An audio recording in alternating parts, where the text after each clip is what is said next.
오늘 우리가 나누고자 하는 이야기는 우리 사회의 가장 깊고 어두운 곳에서 들려오는 마지막 속삭임에 관한 것입니다. 누군가의 아버지였고 아들이었으며 친구였을 사람들이 세상과 소리 없이 이별하는 현실, 바로 고독사 이야기입니다. 이 이야기를 듣고 나누는 우리의 작은 관심이 어둠 속에 있는 이들에게 한 줄기 빛이 될 수 있음을 믿습니다. 채널을 구독하고 이 영상을 공유하는 여러분의 손길이 잊혀진 이들을 위한 하나의 기도가 되기를 소망합니다. 여러분의 가정에 하나님의 은총과 평안이 가득하시기를 기원하며 이제 이야기를 시작하겠습니다. 전화로 말씀드릴 일이 아닌데 마음이 무겁기만 합니다. 수화기 너머로 들려오는 낯선 목소리, 세상이 무너지는 듯한 슬픈 소식은 언제나 이렇게 예고 없이 찾아옵니다. 네, 여보세요? 아, 안녕하세요. 저희가 먼저 이런 비보를 전하게 되어 정말 죄송합니다. 한 남자가 오래된 친구의 죽음을 전화 한 통으로 전해 듣습니다. 한동안 연락이 뜸했다는 죄책감, 마지막 순간을 함께 해주지 못했다는 미안함이 그의 목소리를 잠기게 합니다. 아, 나도 참 미안하네. 마지막에 좀 잘해줬으면 한 번이라도 더 찾아갔어야 했는데 후회는 언제나 늦습니다. 이분에게 마지막 인사를 건네고 장례를 치러줄 가족이나 친척은 아무도 없었습니다. 연락할 수 있는 유일한 사람이 바로 이 친구였던 겁니다. 만약 이 친구마저 연락이 닿지 않았다면 고인은 이름 없이 무연고 사망자로 처리되었을 것입니다. 우리 사회에서 한 사람의 존재가 이토록 쉽게 지워질 수 있다는 사실이 전화기 너머의 침묵보다 더 무겁게 다가옵니다. 시간이 흐르고 수소문 끝에 친구가 잠든 곳을 찾아갑니다. 아름다운 꽃들이 피어있는 평범한 공원 묘지가 아닙니다. 그가 도착한 곳은 이름도 없이 차가운 숫자만이 새겨진 비석들이 늘어선 무연고자 묘지입니다. 무성하게 자란 풀 사이로 직원이 와서야 겨우 친구의 자리를 찾을 수 있었습니다. 비석에 새겨진 이름은 친구의 이름이 아니었습니다. 13대 40 2013년 40번째 무연고 사망자라는 뜻입니다. 한 사람의 인생이 그가 사랑했던 모든 기억들이 결국 이 차가운 숫자 4개로 남았습니다. 친구는 그 숫자를 보며 말합니다. 이름이라도 있었으면 좋았을 텐데. 살아있을 때 찾아오지 못해 미안하다는 말, 그곳에서는 부디 외롭지 말라는 기도를 남기고 돌아섭니다. 이 무덤가에 서면 누구나 같은 생각을 하게 될 겁니다. 나는 과연 마지막 순간에 누군가의 기억 속에 남을 수 있을까? 지금은 가족과 친구들이 곁에 있지만 이들처럼 우리 역시 홀로 남겨질 수 있다는 막연한 두려움. 이것은 더 이상 남의 이야기가 아닙니다. 부산의 한 주택가. 어제 고독사 사건이 있었다는 소식을 듣고 현장을 찾았습니다. 골목 안쪽, 굳게 닫힌 작은 방 앞에서 심한 악취가 진동합니다. 이 방에서 74살의 박우경 어르신이 홀로 죽음을 맞이했습니다. 아내를 먼저 떠나보내고 기초생활수급비로 힘겹게 살아가던 분이었습니다. 시신이 발견되기까지 보름 가까이 아무도 그의 죽음을 알지 못했습니다. 침대에 누워 마지막 숨을 몰아쉬던 순간 그는 누군가 이 굳게 닫힌 창문을 열어주기를 얼마나 간절히 기다렸을까요? 집주인 할머니는 며칠간 아들 집에 다녀온 사이 벌어진 일이라며 망연자실한 표정입니다. 옆방 세입자가 냄새가 나서 도저히 못 살겠다고 항의를 하고서야 비로소 비극이 세상에 알려졌습니다. 더욱 안타까운 것은 이 집에서 불과 100m도 떨어지지 않은 곳에 주민센터가 있었다는 사실입니다. 어르신은 나라에서 관리하는 1인 가구 기초생활수급자였습니다. 하지만 행정 시스템은 그의 마지막을 지켜주지 못했습니다. 담당 공무원은 정기적으로 전화 모니터링은 하지만 매일 방문할 수는 없는 현실적인 한계를 이야기합니다. 부산에만 고독사 위험군으로 분류되는 1인 가구가 약 50만 명. 그 중에서도 경제적 어려움을 겪는 40대에서 60대 사이의 중장년층이 23만 명에 이릅니다. 이것은 단순한 통계가 아닙니다. 우리 주변의 이웃 23만 명이 지금 이 순간에도 사회와 단절된 채 외로운 싸움을 하고 있다는 뜻입니다. 고독사는 더 이상 노년층만의 문제가 아닙니다. 1인 가구가 급증하면서 이 제40대, 50대, 심지어는 20대 청년들에게까지 그 비극이 번지고 있습니다. 어느 마을에서는 44살의 한 남성이 숨진 지 한참 뒤에야 발견되었습니다. 이웃들은 며칠째 집에 불이 꺼지지 않고 이상한 냄새가 나고 파리가 들끓는 것을 보고서야 경찰에 신고했습니다. 경찰이 문을 열고 들어갔을 때 그는 침대에 앉은 자세로 이미 부패가 상당히 진행된 상태였습니다. 그의 방에서는 당뇨병 약봉투가 발견되었습니다. 그는 약을 챙겨 먹으며 삶의 끈을 놓지 않으려 애썼지만 결국 고독이라는 더 무서운 병을 이기지 못했습니다. 그가 남긴 복지관 회원카드를 들고 그곳을 찾아가 보았습니다. 그는 세상과 다시 연결되고 싶었던 것이 아닐까요? 복지관 직원은 그가 가끔 와서 운동은 하지 않고 샤워만 조용히 하고 가던 모습으로 기억했습니다. 아무와도 깊은 대화를 나누지 못했던 그는 다시 혼자만의 어둠 속으로 돌아가야만 했습니다. 그의 장례는 학생인 2딸과 사촌이 와서 조용히 치렀다고 합니다. 더욱 충격적인 것은 청년 고독사의 현실입니다. 27살의 한 청년이 자신의 원룸에서 사망한 지 2달여 만에 발견되었습니다. 전기요금 미납 고지서가 수개월째 붙어 있었지만 아무도 관심을 가지지 않았습니다. 수도와 전기는 오래전에 끊겼고 작은 방은 발 디딜 틈 없는 쓰레기와 배달 음식 용기로 가득했습니다. 한때는 건강한 대한민국 청년이었음을 증명하는 예비군 모자와 군화만이 그가 세상에 남긴 유일한 흔적이었습니다. 이웃들은 바로 옆집에서 일어난 비극을 전혀 알지 못했습니다. 문만 열면 바로 이웃이 있지만 아무런 교류 없이 살아가는 현대도시의 삭막한 자화상입니다. 우리는 이웃의 얼굴도 이름도 모른 채 살아갑니다. 전문가들은 말합니다. 고독사는 단순히 혼자 살다 죽는 것이 아니라 경제적 능력과 사회적 관계가 완전히 단절된 상태에서 맞이하는 죽음이라고. 이것은 개인의 문제가 아닌 우리 사회 전체가 책임져야 할 사회적 살인입니다. 한 은퇴한 교사의 사연은 우리를 더욱 가슴 아프게 합니다. 그는 정년 퇴임 후 아내와 사별하고 깊은 외로움에 빠졌습니다. 동료 교사들은 그가 늘 멋쟁이였고 학생들을 사랑했던 좋은 선생님으로 기억합니다. 하지만 아내의 빈자리는 너무나도 컸습니다. 그는 종종 불 꺼진 집에 혼자 누워있으면 이대로 죽었으면 좋겠다는 말을 했다고 합니다. 결국 퇴직금마저 사기로 모두 잃고 교사에서 노숙자로 그리고 아무도 모르는 곳에서 쓸쓸한 죽음을 맞이했습니다. 서울시립 용미리 무연고 추모의 집. 이곳에는 가족이 시신 인수를 포기한 무연고 사망자들의 유골이 안치되어 있습니다. 10년간 보관되다 끝내 아무도 찾아오지 않으면 다른 유골들과 함께 땅에 뿌려집니다. 그들의 마지막 가는 길은 이토록 허무합니다. 가족들은 왜 시신 인수를 포기하는 걸까요?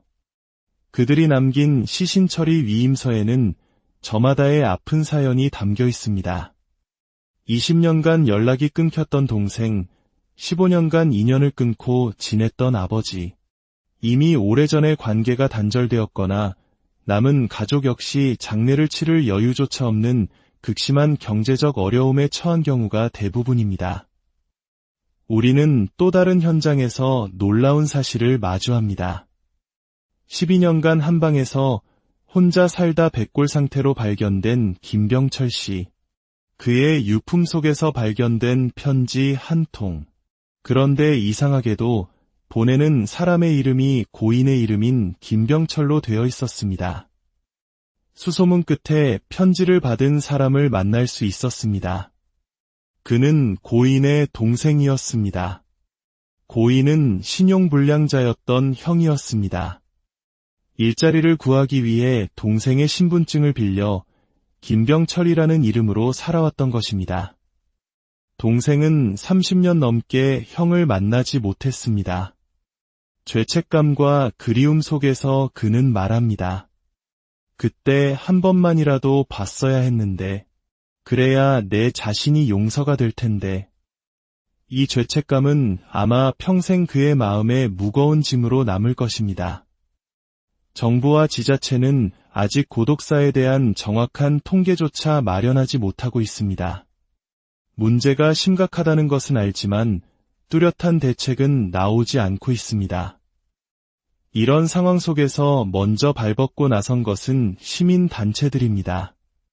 그들은 홀로 사는 어르신들을 매주 찾아가 말벗이 되어드리고 작은 도움의 손길을 건넵니다. 한 할아버지는 말합니다. 누가 아침에 일어나라고 소리쳐주는 사람도 없고 밥 먹으라고 챙겨주는 사람도 없어. 죽을 때라도 고생 안 하고 그냥 잠자듯 죽었으면 좋겠다는 생각이 들어 혹시나 자식들에게서 전화가 올까봐 늘 전화기를 머리맡에 두고 잠이 든다는 어르신의 모습에서 우리는 외로움의 깊이를 봅니다. 고독사 현장을 청소하는 특수 청소업체 대표는 말합니다. 마지막에 살균 소독을 하면서 마음속으로 이분도 좋은 데 가시라고 기도해줘요. 그래야 제 마음도 편하고 사람으로서 마지막 예를 다하는 것 같아서요. 다시 박우경 어르신의 장례식장. 가족이 시신 인도를 포기하면서 그는 무연고 사망자가 되었습니다. 영정사진 하나 없이, 조문객 한 명 없이 그의 마지막 길은 그렇게 세상과 이별하고 있었습니다. 우리에게는 모두 존엄하게 죽음을 맞이할 권리가 있습니다. 오늘 우리가 마주한 이 쓸쓸한 죽음들을 거울 삼아 우리 사회는 더 늦기 전에 답해야 합니다. 우리는 어떻게 서로를 연결하고 어떻게 서로의 마지막을 지켜줄 것인가? 이것은 단순히 복지 시스템의 문제가 아닙니다. 바로 당신의 이웃, 나의 이웃에 대한 관심의 문제입니다. 오늘 옆집에 사는 이웃에게, 오랫동안 연락하지 못했던 친구에게, 멀리 계신 부모님에게 따뜻한 안부 전화 한 통 건네보는 것은 어떨까요? 당신의 그 작은 관심이 누군가의 고독한 밤을 밝히는 등불이 될 수 있습니다.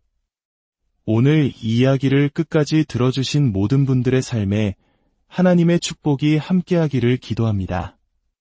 우리 사회가 더 이상 외로운 죽음으로 아파하지 않도록 서로가 서로에게 따뜻한 이웃이 되어주는 공동체가 되기를 간절히. 오늘 우리가 나누고자 하는 이야기는 우리 사회의 가장 깊고 어두운 곳에서 들려오는 마지막 속삭임에 관한 것입니다. 누군가의 아버지였고 아들이었으며 친구였을 사람들이 세상과 소리 없이 이별하는 현실, 바로 고독사 이야기입니다. 이 이야기를 듣고 나누는 우리의 작은 관심이 어둠 속에 있는 이들에게 한 줄기 빛이 될 수 있음을 믿습니다. 채널을 구독하고 이 영상을 공유하는 여러분의 손길이 잊혀진 이들을 위한 하나의 기도가 되기를 소망합니다. 여러분의 가정에 하나님의 은총과 평안이 가득하시기를 기원하며 이제 이야기를 시작하겠습니다. 전화로 말씀드릴 일이 아닌데 마음이 무겁기만 합니다. 수화기 너머로 들려오는 낯선 목소리, 세상이 무너지는 듯한 슬픈 소식은 언제나 이렇게 예고 없이 찾아옵니다. 네, 여보세요? 아, 안녕하세요. 저희가 먼저 이런 비보를 전하게 되어 정말 죄송합니다. 한 남자가 오래된 친구의 죽음을 전화 한 통으로 전해 듣습니다. 한동안 연락이 뜸했다는 죄책감, 마지막 순간을 함께 해주지 못했다는 미안함이 그의 목소리를 잠기게 합니다. 아, 나도 참 미안하네. 마지막에 좀 잘해줬으면 한 번이라도 더 찾아갔어야 했는데.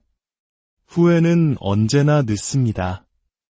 이분에게 마지막 인사를 건네고 장례를 치러줄 가족이나 친척은 아무도 없었습니다.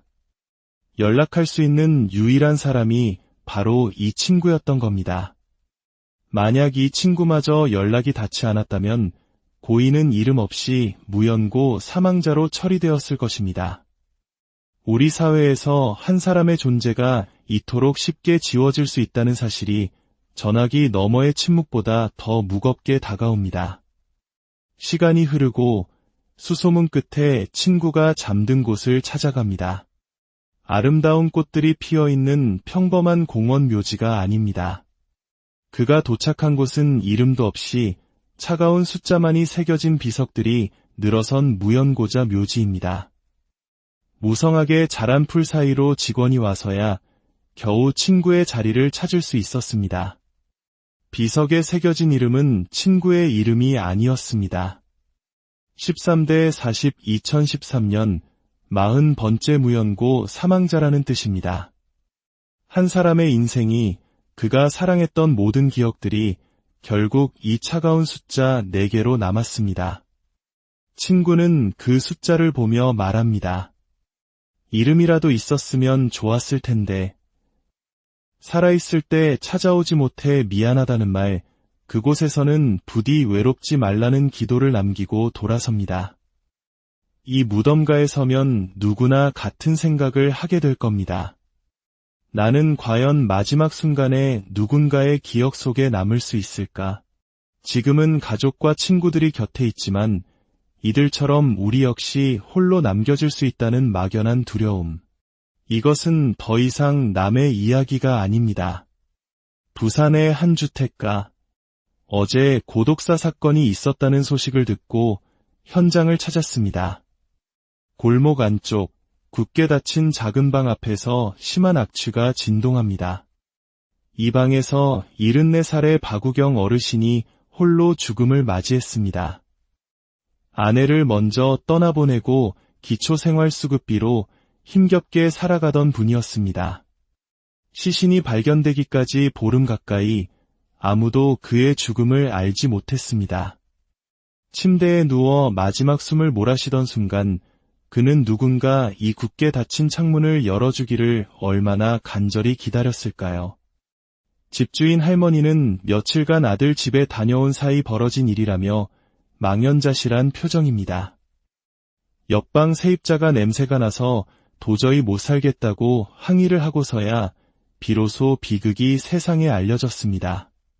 더욱 안타까운 것은 이 집에서 불과 100m도 떨어지지 않은 곳에 주민센터가 있었다는 사실입니다. 어르신은 나라에서 관리하는 1인 가구 기초생활수급자였습니다. 하지만 행정 시스템은 그의 마지막을 지켜주지 못했습니다. 담당 공무원은 정기적으로 전화 모니터링은 하지만 매일 방문할 수는 없는 현실적인 한계를 이야기합니다. 부산에만 고독사 위험군으로 분류되는 1인 가구가 약 50만 명. 그 중에서도 경제적 어려움을 겪는 40대에서 60대 사이의 중장년층이 23만 명에 이릅니다. 이것은 단순한 통계가 아닙니다. 우리 주변의 이웃 23만 명이 지금 이 순간에도 사회와 단절된 채 외로운 싸움을 하고 있다는 뜻입니다. 고독사는 더 이상 노년층만의 문제가 아닙니다. 1인 가구가 급증하면서 이 제40대, 50대, 심지어는 20대 청년들에게까지 그 비극이 번지고 있습니다.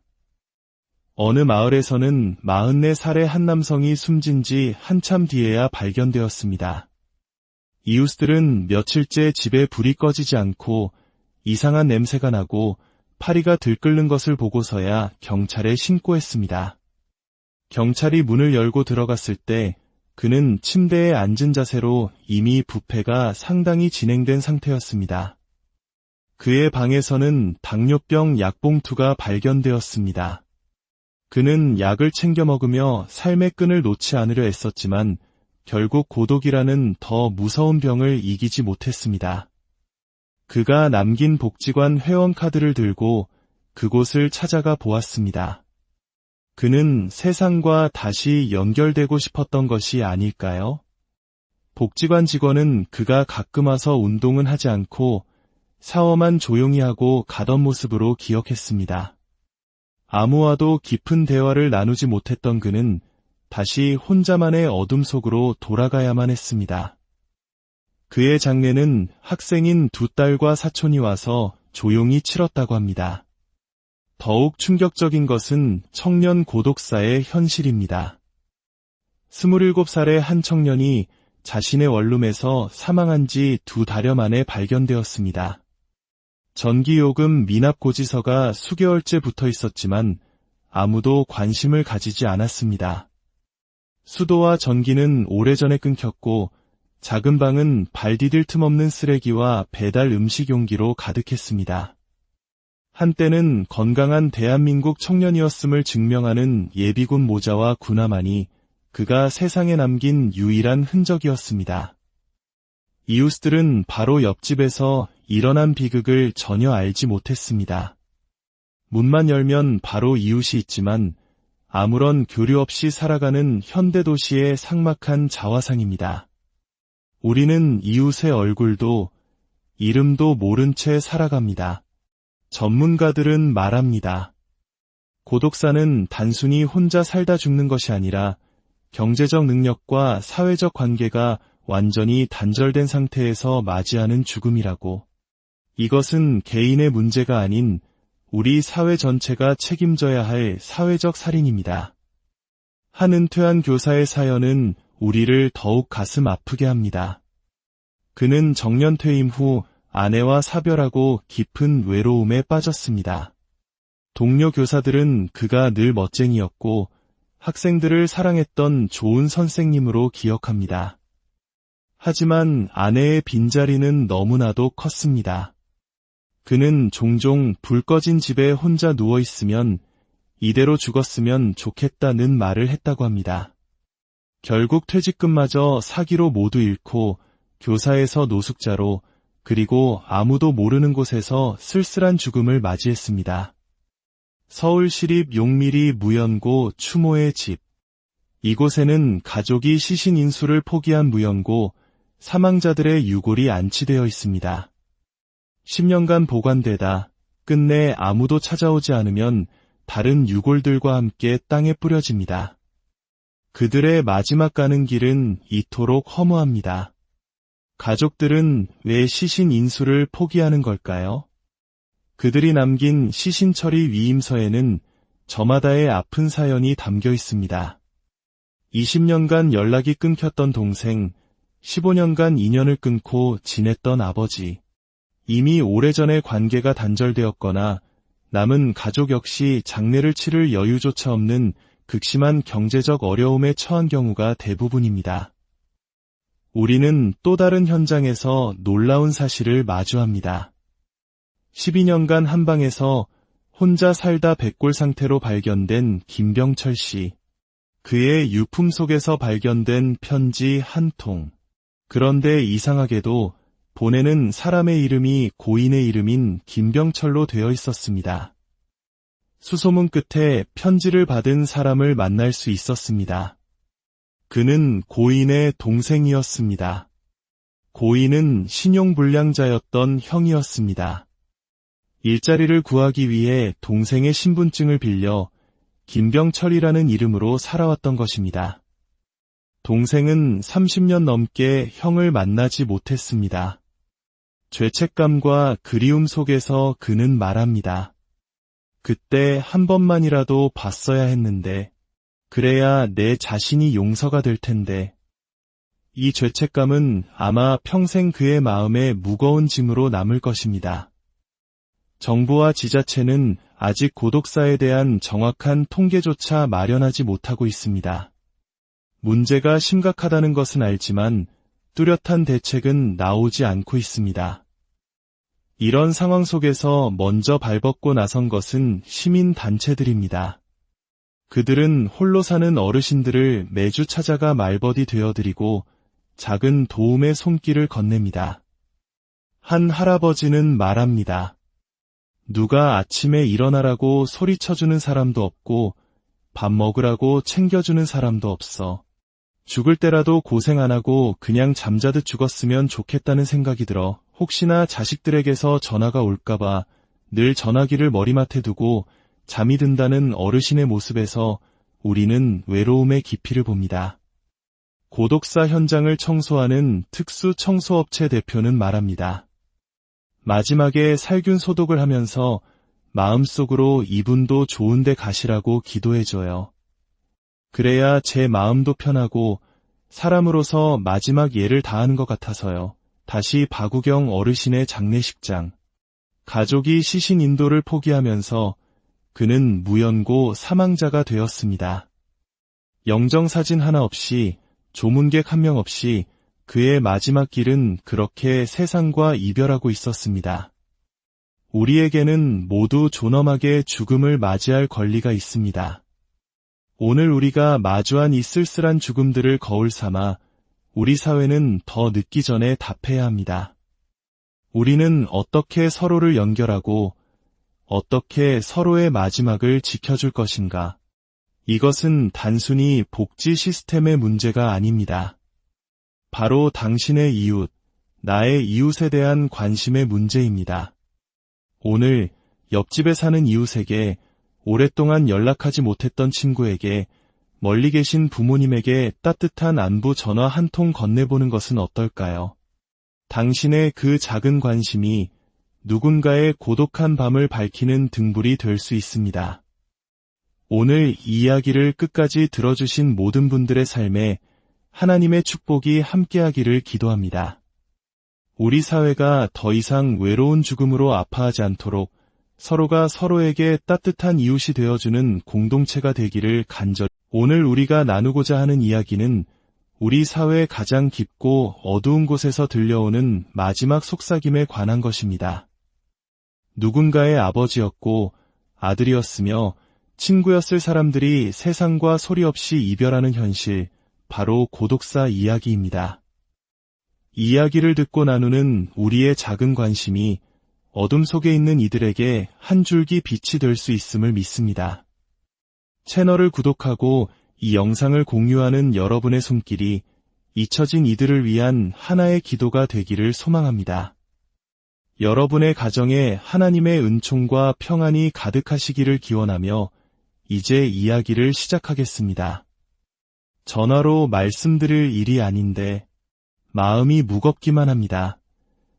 수화기 너머로 들려오는 낯선 목소리, 세상이 무너지는 듯한 슬픈 소식은 언제나 이렇게 예고 없이 찾아옵니다. 네, 여보세요? 아, 안녕하세요. 저희가 먼저 이런 비보를 전하게 되어 정말 죄송합니다. 한 남자가 오래된 친구의 죽음을 전화 한 통으로 전해 듣습니다. 한동안 연락이 뜸했다는 죄책감, 마지막 순간을 함께 해주지 못했다는 미안함이 그의 목소리를 잠기게 합니다. 아, 나도 참 미안하네. 마지막에 좀 잘해줬으면 한 번이라도 더 찾아갔어야 했는데. 후회는 언제나 늦습니다. 이분에게 마지막 인사를 건네고 장례를 치러줄 가족이나 친척은 아무도 없었습니다. 연락할 수 있는 유일한 사람이 바로 이 친구였던 겁니다. 만약 이 친구마저 연락이 닿지 않았다면 고인은 이름 없이 무연고 사망자로 처리되었을 것입니다.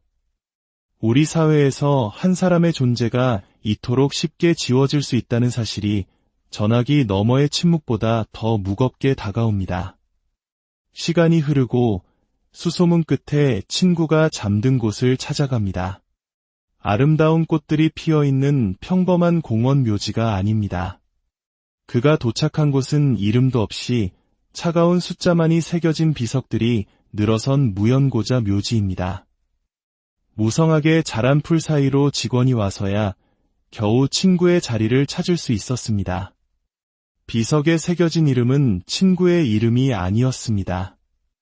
13대 40 2013년 40번째 무연고 사망자라는 뜻입니다.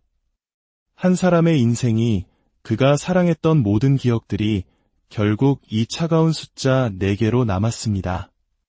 친구는 그 숫자를 보며 말합니다. 이름이라도 있었으면 좋았을 텐데. 살아있을 때 찾아오지 못해 미안하다는 말, 그곳에서는 부디 외롭지 말라는 기도를 남기고 돌아섭니다. 이 무덤가에 서면 누구나 같은 생각을 하게 될 겁니다. 나는 과연 마지막 순간에 누군가의 기억 속에 남을 수 있을까?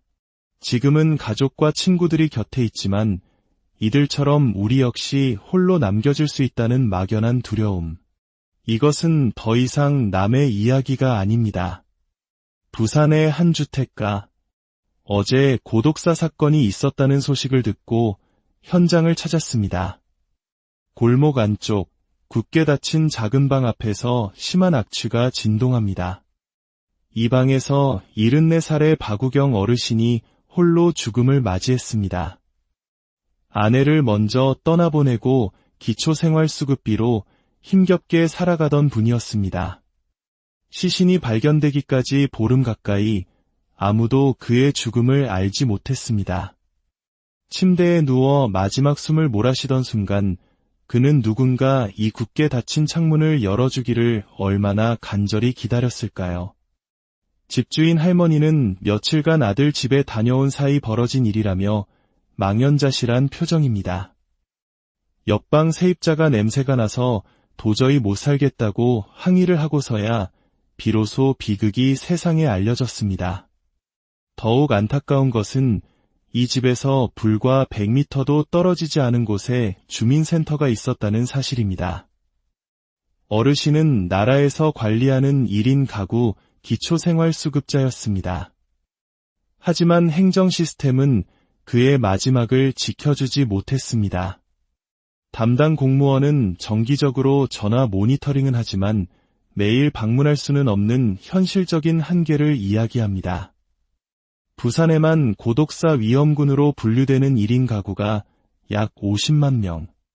그 중에서도 경제적 어려움을 겪는 40대에서 60대 사이의 중장년층이 23만 명에 이릅니다.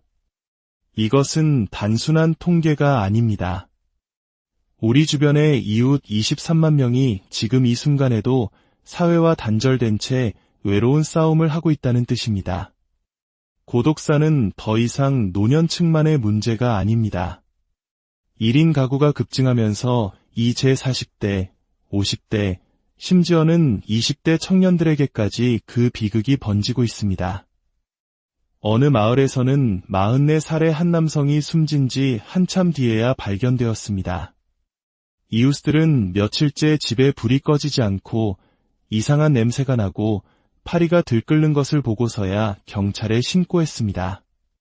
경찰이 문을 열고 들어갔을 때 그는 침대에 앉은 자세로 이미 부패가 상당히 진행된 상태였습니다. 그의 방에서는 당뇨병 약봉투가 발견되었습니다. 그는 약을 챙겨 먹으며 삶의 끈을 놓지 않으려 애썼지만 결국 고독이라는 더 무서운 병을 이기지 못했습니다. 그가 남긴 복지관 회원카드를 들고 그곳을 찾아가 보았습니다. 그는 세상과 다시 연결되고 싶었던 것이 아닐까요? 복지관 직원은 그가 가끔 와서 운동은 하지 않고 샤워만 조용히 하고 가던 모습으로 기억했습니다. 아무와도 깊은 대화를 나누지 못했던 그는 다시 혼자만의 어둠 속으로 돌아가야만 했습니다. 그의 장례는 학생인 2딸과 사촌이 와서 조용히 치렀다고 합니다. 더욱 충격적인 것은 청년 고독사의 현실입니다. 27살의 한 청년이 자신의 원룸에서 사망한 지 2달여 만에 발견되었습니다. 전기요금 미납 고지서가 수개월째 붙어 있었지만 아무도 관심을 가지지 않았습니다. 수도와 전기는 오래전에 끊겼고 작은 방은 발 디딜 틈 없는 쓰레기와 배달 음식 용기로 가득했습니다. 한때는 건강한 대한민국 청년이었음을 증명하는 예비군 모자와 군화만이 그가 세상에 남긴 유일한 흔적이었습니다.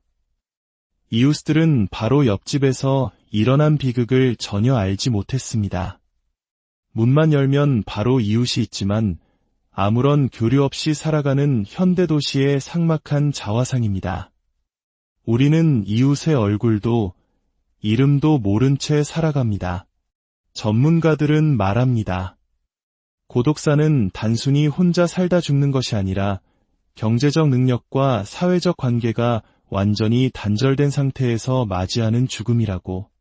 이것은 개인의 문제가 아닌 우리 사회 전체가 책임져야 할 사회적 살인입니다. 한 은퇴한 교사의 사연은 우리를 더욱 가슴 아프게 합니다. 그는 정년 퇴임 후 아내와 사별하고 깊은 외로움에 빠졌습니다. 동료 교사들은 그가 늘 멋쟁이였고 학생들을 사랑했던 좋은 선생님으로 기억합니다. 하지만 아내의 빈자리는 너무나도 컸습니다. 그는 종종 불 꺼진 집에 혼자 누워있으면 이대로 죽었으면 좋겠다는 말을 했다고 합니다. 결국 퇴직금마저 사기로 모두 잃고 교사에서 노숙자로 그리고 아무도 모르는 곳에서 쓸쓸한 죽음을 맞이했습니다. 서울시립 용미리 무연고 추모의 집.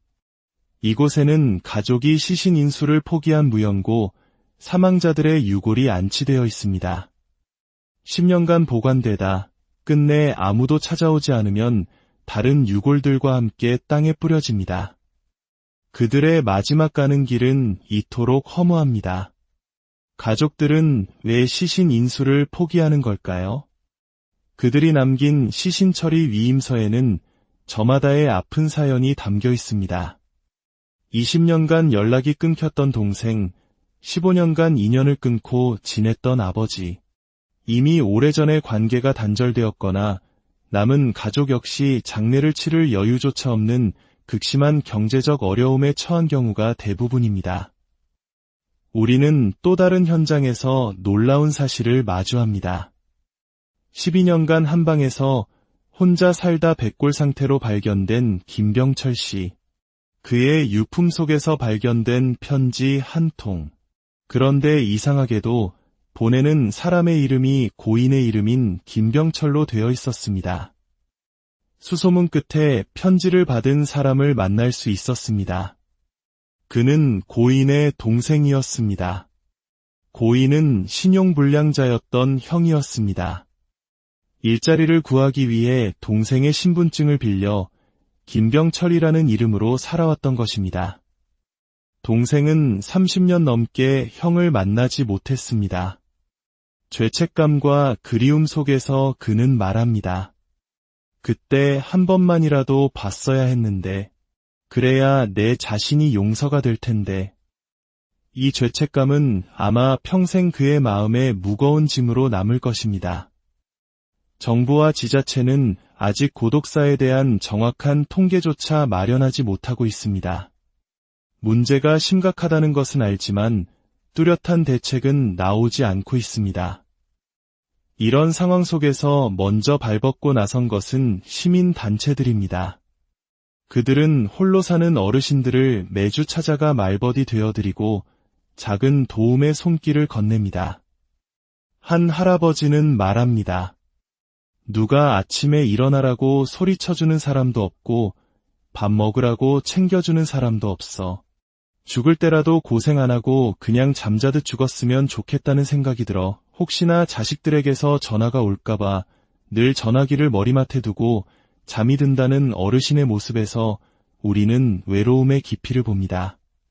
고독사 현장을 청소하는 특수 청소업체 대표는 말합니다. 마지막에 살균 소독을 하면서 마음속으로 이분도 좋은데 가시라고 기도해줘요. 그래야 제 마음도 편하고 사람으로서 마지막 예를 다하는 것 같아서요. 다시 박우경 어르신의 장례식장. 가족이 시신 인도를 포기하면서 그는 무연고 사망자가 되었습니다. 영정사진 하나 없이, 조문객 한 명 없이 그의 마지막 길은 그렇게 세상과 이별하고 있었습니다. 우리에게는 모두 존엄하게 죽음을 맞이할 권리가 있습니다. 오늘 우리가 마주한 이 쓸쓸한 죽음들을 거울 삼아 우리 사회는 더 늦기 전에 답해야 합니다. 우리는 어떻게 서로를 연결하고 어떻게 서로의 마지막을 지켜줄 것인가? 이것은 단순히 복지 시스템의 문제가 아닙니다. 바로 당신의 이웃, 나의 이웃에 대한 관심의 문제입니다. 오늘 옆집에 사는 이웃에게, 오랫동안 연락하지 못했던 친구에게, 멀리 계신 부모님에게 따뜻한 안부 전화 한 통 건네보는 것은 어떨까요? 당신의 그 작은 관심이 누군가의 고독한 밤을 밝히는 등불이 될 수 있습니다. 오늘 이 이야기를 끝까지 들어주신 모든 분들의 삶에 하나님의 축복이 함께하기를 기도합니다. 우리 사회가 더 이상 외로운 죽음으로 아파하지 않도록 서로가 서로에게 따뜻한 이웃이 되어주는 공동체가 되기를 간절히. 오늘 우리가 나누고자 하는 이야기는 우리 사회의 가장 깊고 어두운 곳에서 들려오는 마지막 속삭임에 관한 것입니다. 누군가의 아버지였고 아들이었으며 친구였을 사람들이 세상과 소리 없이 이별하는 현실, 바로 고독사 이야기입니다. 이 이야기를 듣고 나누는 우리의 작은 관심이 어둠 속에 있는 이들에게 한 줄기 빛이 될 수 있음을 믿습니다. 채널을 구독하고 이 영상을 공유하는 여러분의 손길이 잊혀진 이들을 위한 하나의 기도가 되기를 소망합니다. 여러분의 가정에 하나님의 은총과 평안이 가득하시기를 기원하며 이제 이야기를 시작하겠습니다. 전화로 말씀드릴 일이 아닌데 마음이 무겁기만 합니다. 수화기 너머로 들려오는 낯선 목소리, 세상이 무너지는 듯한 슬픈 소식은 언제나 이렇게 예고 없이 찾아옵니다. 네, 여보세요? 아, 안녕하세요. 저희가 먼저 이런 비보를 전하게 되어 정말 죄송합니다. 한 남자가 오래된 친구의 죽음을 전화 한 통으로 전해 듣습니다. 한동안 연락이 뜸했다는 죄책감, 마지막 순간을 함께 해주지 못했다는 미안함이 그의 목소리를 잠기게 합니다. 아, 나도 참 미안하네. 마지막에 좀 잘해줬으면 한 번이라도 더 찾아갔어야 했는데. 후회는 언제나 늦습니다.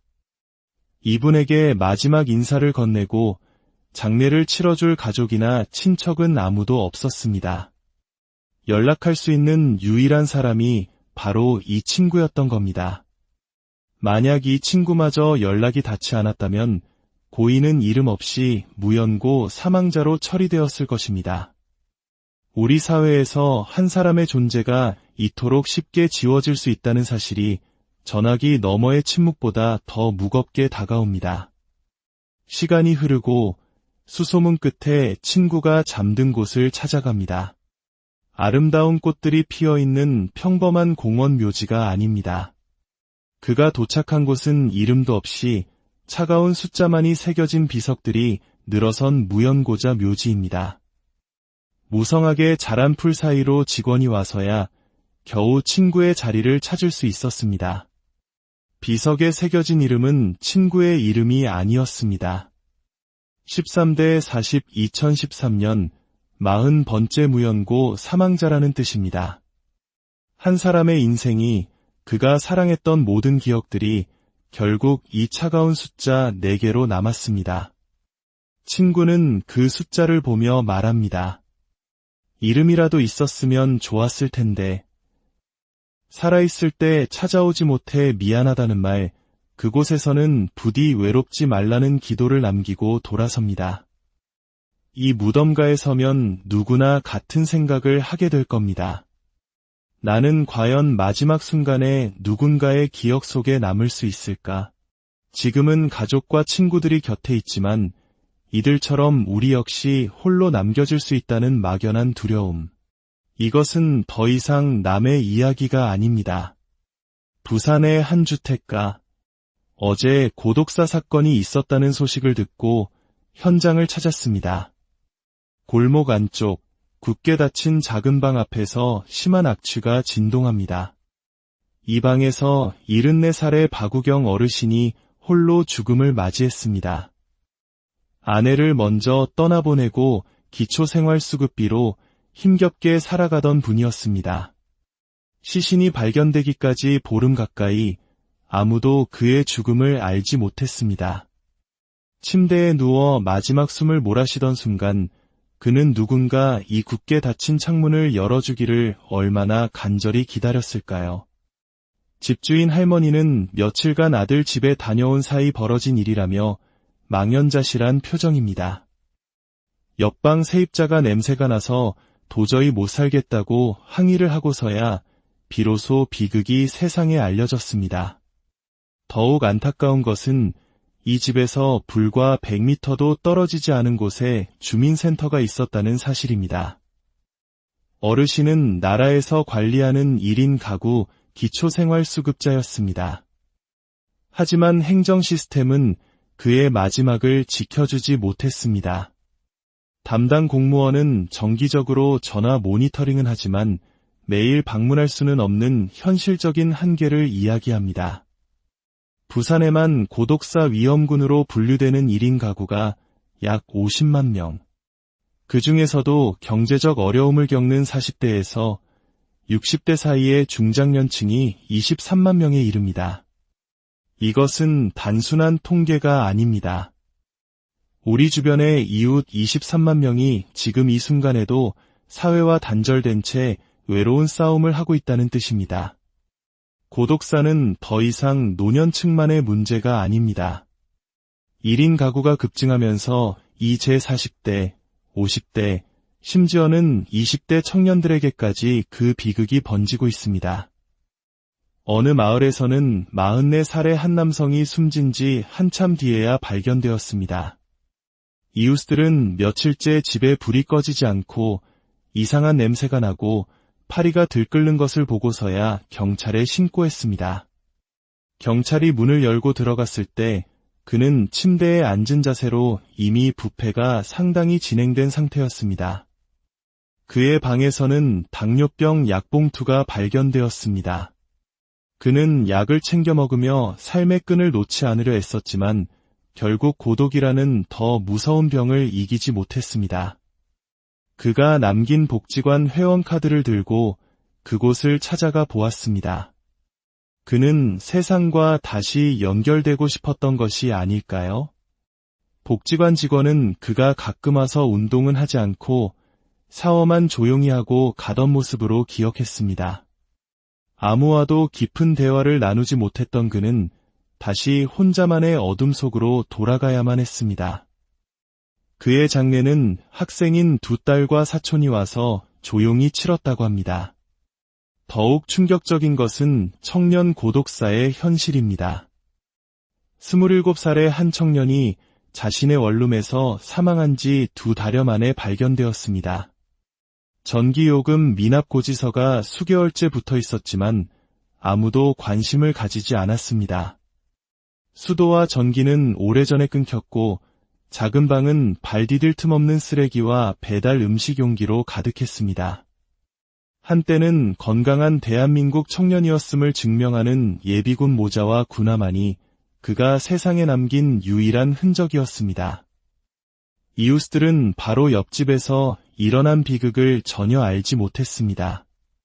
문만 열면 바로 이웃이 있지만 아무런 교류 없이 살아가는 현대도시의 삭막한 자화상입니다. 우리는 이웃의 얼굴도 이름도 모른 채 살아갑니다. 전문가들은 말합니다. 고독사는 단순히 혼자 살다 죽는 것이 아니라 경제적 능력과 사회적 관계가 완전히 단절된 상태에서 맞이하는 죽음이라고. 이것은 개인의 문제가 아닌 우리 사회 전체가 책임져야 할 사회적 살인입니다. 한 은퇴한 교사의 사연은 우리를 더욱 가슴 아프게 합니다. 그는 정년 퇴임 후 아내와 사별하고 깊은 외로움에 빠졌습니다. 동료 교사들은 그가 늘 멋쟁이였고 학생들을 사랑했던 좋은 선생님으로 기억합니다. 하지만 아내의 빈자리는 너무나도 컸습니다. 그는 종종 불 꺼진 집에 혼자 누워 있으면 이대로 죽었으면 좋겠다는 말을 했다고 합니다. 결국 퇴직금마저 사기로 모두 잃고 교사에서 노숙자로 그리고 아무도 모르는 곳에서 쓸쓸한 죽음을 맞이했습니다. 서울시립 용미리 무연고 추모의 집. 이곳에는 가족이 시신 인수를 포기한 무연고 사망자들의 유골이 안치되어 있습니다. 10년간 보관되다 끝내 아무도 찾아오지 않으면 다른 유골들과 함께 땅에 뿌려집니다. 그들의 마지막 가는 길은 이토록 허무합니다. 가족들은 왜 시신 인수를 포기하는 걸까요? 그들이 남긴 시신 처리 위임서에는 저마다의 아픈 사연이 담겨 있습니다. 20년간 연락이 끊겼던 동생, 15년간 인연을 끊고 지냈던 아버지, 이미 오래전에 관계가 단절되었거나 남은 가족 역시 장례를 치를 여유조차 없는 극심한 경제적 어려움에 처한 경우가 대부분입니다.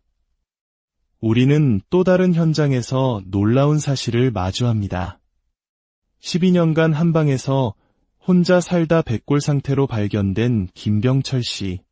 그의 유품 속에서 발견된 편지 한 통. 그런데 이상하게도 본에는 사람의 이름이 고인의 이름인 김병철로 되어 있었습니다.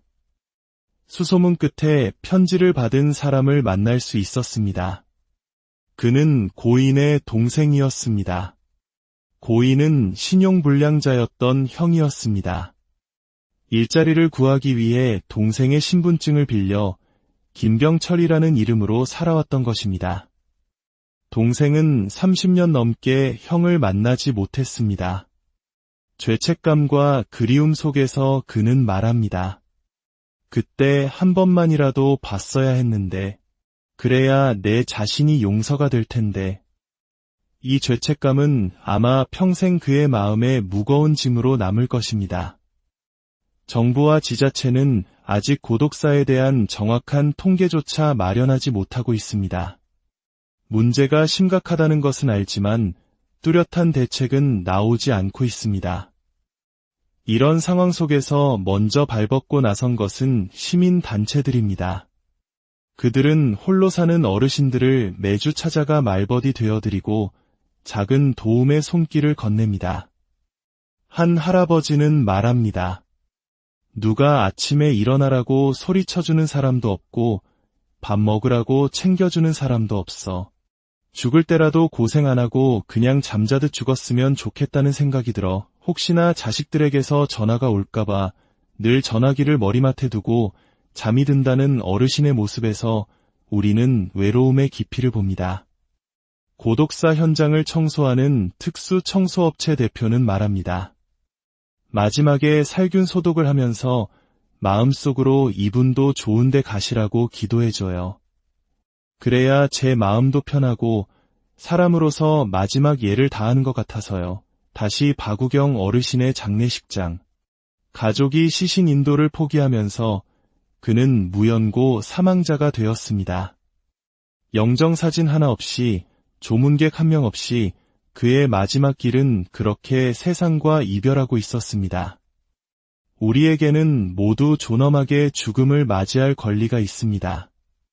오늘 우리가 마주한 이 쓸쓸한 죽음들을 거울 삼아 우리 사회는 더 늦기 전에 답해야 합니다. 우리는 어떻게 서로를 연결하고 어떻게 서로의 마지막을 지켜줄 것인가? 이것은 단순히 복지 시스템의 문제가 아닙니다.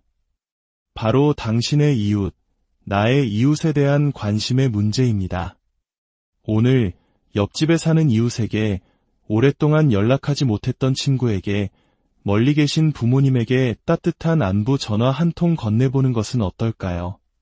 당신의 그 작은 관심이 누군가의 고독한 밤을 밝히는 등불이 될 수 있습니다.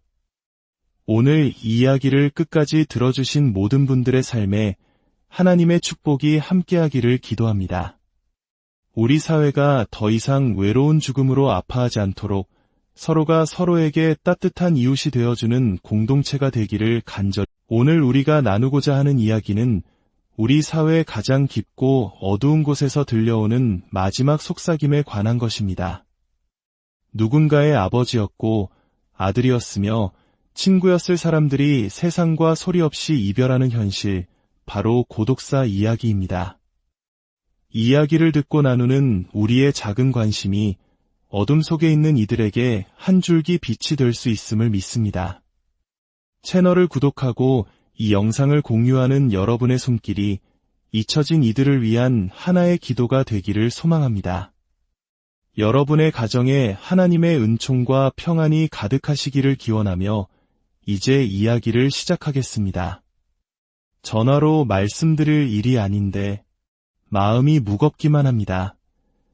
수화기 너머로 들려오는 낯선 목소리, 세상이 무너지는 듯한 슬픈 소식은 언제나 이렇게 예고 없이 찾아옵니다. 네, 여보세요? 아, 안녕하세요. 저희가 먼저 이런 비보를 전하게 되어 정말 죄송합니다. 한 남자가 오래된 친구의 죽음을 전화 한 통으로 전해 듣습니다. 한동안 연락이 뜸했다는 죄책감, 마지막 순간을 함께 해주지 못했다는 미안함이 그의 목소리를 잠기게 합니다. 아, 나도 참 미안하네. 마지막에 좀 잘해줬으면 한 번이라도 더 찾아갔어야 했는데 후회는 언제나 늦습니다. 이분에게 마지막 인사를 건네고 장례를 치러줄 가족이나 친척은 아무도 없었습니다. 연락할 수 있는 유일한 사람이 바로 이 친구였던 겁니다. 만약 이 친구마저 연락이 닿지 않았다면 고인은 이름 없이 무연고 사망자로 처리되었을 것입니다. 우리 사회에서 한 사람의 존재가 이토록 쉽게 지워질 수 있다는 사실이 전화기 너머의 침묵보다 더 무겁게 다가옵니다. 시간이 흐르고 수소문 끝에 친구가 잠든 곳을 찾아갑니다. 아름다운 꽃들이 피어있는 평범한 공원 묘지가 아닙니다. 그가 도착한 곳은 이름도 없이 차가운 숫자만이 새겨진 비석들이 늘어선 무연고자 묘지입니다. 무성하게 자란 풀 사이로 직원이 와서야 겨우 친구의 자리를 찾을 수 있었습니다. 비석에 새겨진 이름은 친구의 이름이 아니었습니다. 13대 40 2013년 40번째 무연고 사망자라는 뜻입니다. 한 사람의 인생이 그가 사랑했던 모든 기억들이 결국 이 차가운 숫자 4개로 남았습니다. 친구는 그 숫자를 보며 말합니다. 이름이라도 있었으면 좋았을 텐데. 살아있을 때 찾아오지 못해 미안하다는 말, 그곳에서는 부디 외롭지 말라는 기도를 남기고 돌아섭니다. 이 무덤가에 서면 누구나 같은 생각을 하게 될 겁니다. 나는 과연 마지막 순간에 누군가의 기억 속에 남을 수 있을까?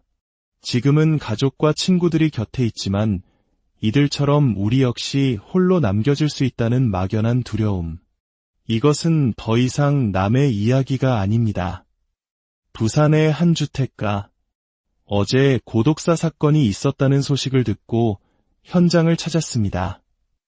골목 안쪽, 굳게 닫힌 작은 방 앞에서 심한 악취가 진동합니다. 이 방에서 74살의 박우경 어르신이 홀로 죽음을 맞이했습니다. 아내를 먼저 떠나보내고 기초생활수급비로 힘겹게 살아가던 분이었습니다. 시신이 발견되기까지 보름 가까이 아무도 그의 죽음을 알지 못했습니다. 침대에 누워 마지막 숨을 몰아쉬던 순간 그는 누군가 이 굳게 닫힌 창문을 열어주기를 얼마나 간절히 기다렸을까요? 집주인 할머니는 며칠간 아들 집에 다녀온 사이 벌어진 일이라며 망연자실한 표정입니다.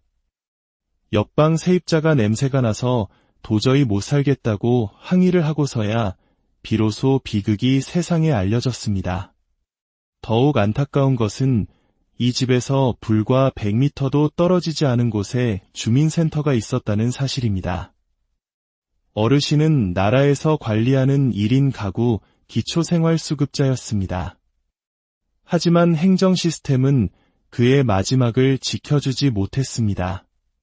담당 공무원은 정기적으로 전화 모니터링은 하지만 매일 방문할 수는 없는 현실적인 한계를 이야기합니다.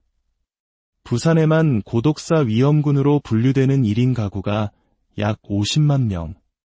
그 중에서도 경제적 어려움을 겪는 40대에서 60대 사이의 중장년층이 23만 명에 이릅니다. 이것은 단순한 통계가 아닙니다. 우리